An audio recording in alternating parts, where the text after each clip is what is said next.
A for apple, apple means save. B for ball, ball means गेंद. C for cow, cow means guy.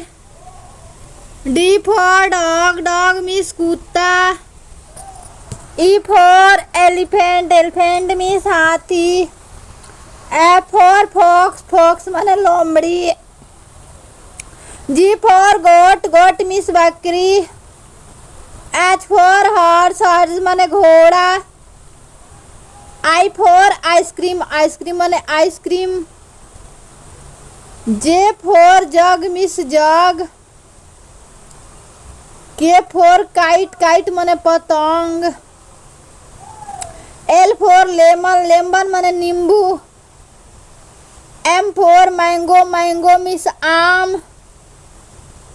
N for nest, nest माने घोंसला. O for orange, orange means संतरा.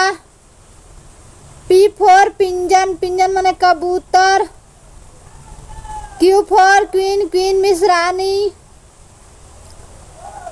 R for rabbit, rabbit माने खरगोश.